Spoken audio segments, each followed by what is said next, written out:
Hello, and welcome to this week's blog post, which is how to make a huge difference in the happiness of your children with this incredibly simple but powerful tip.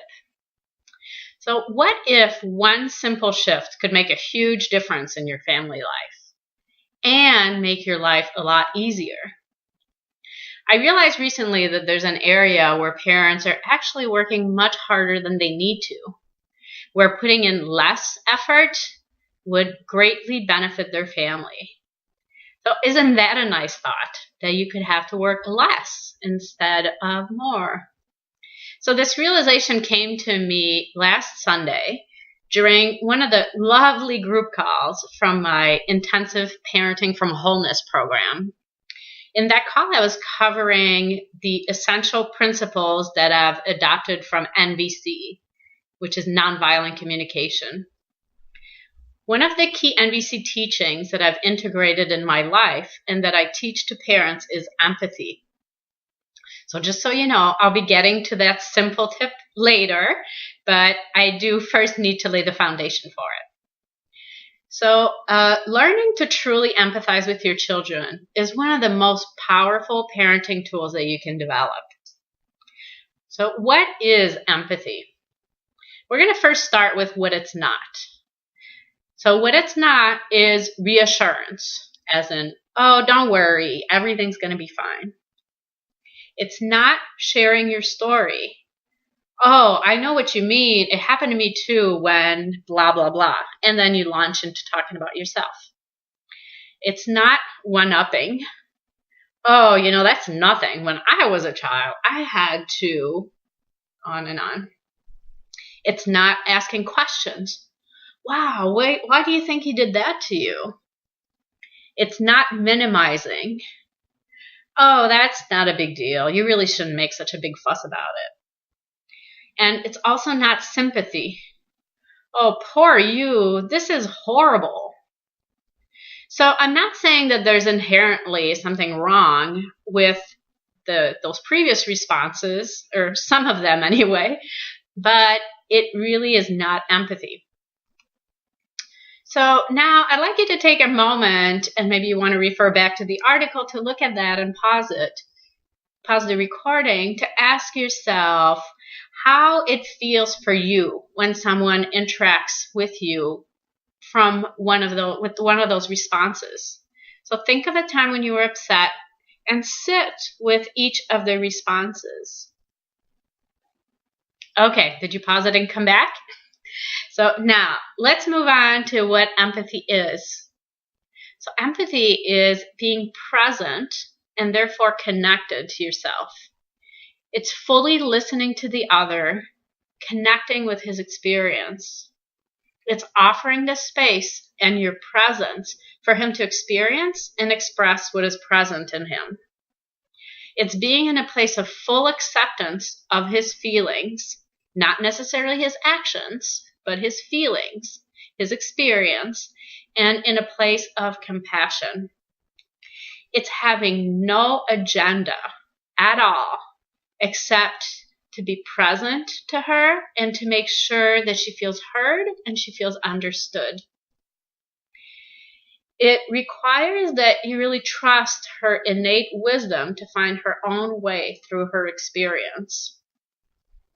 It's really a way of honoring her experience and her inner life.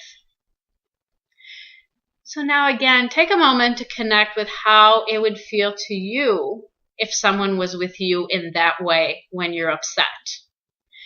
So again, if you want to pause the recording and review that section on the article to just sit with that. So figure out how that feels, and then I'd love to hear your your answers in the comment box below. Okay, so empathy is mostly a way of being. It's not something that you do.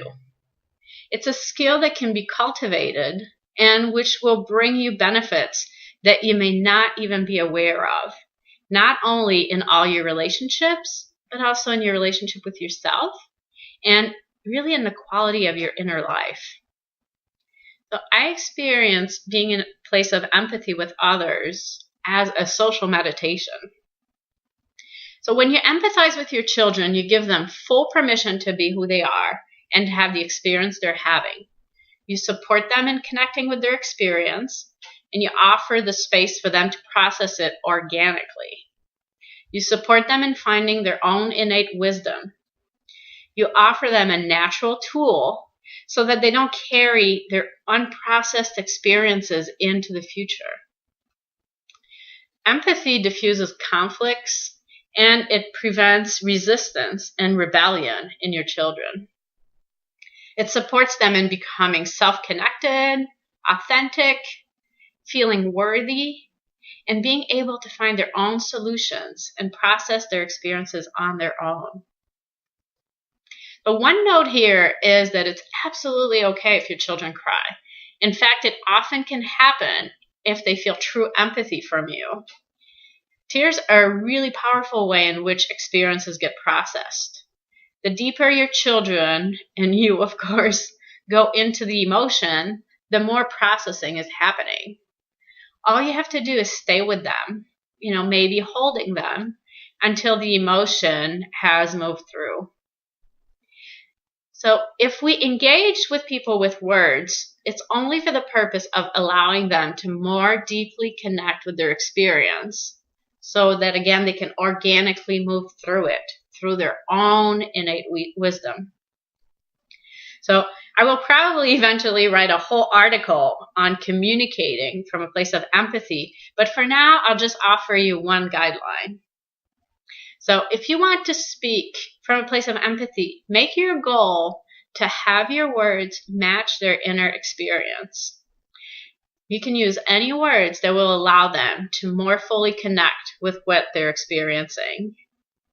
So if you get an emphatic, "Oh, yes," in response to something that you say, you'll know that you're really doing that. So to learn more about communicating from a place of empathy, until I do write this article, I highly recommend the book Nonviolent Communication, A Language of Life by Marshall Rosenberg. And I recommend that book to anyone who ever wants to be in any kind of relationship. And there is a link to it on my article page. So, are you still wondering what I was referring to in the title of this article? So here it is.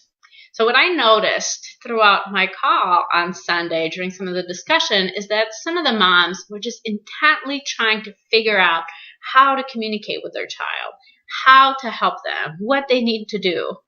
And it's like I could feel their tension and the intellectual effort in trying to figure it out. So it just became obvious to me what they needed to hear, which was the simple tip that you don't need to do or say anything. All you need to do oftentimes is just be with your child.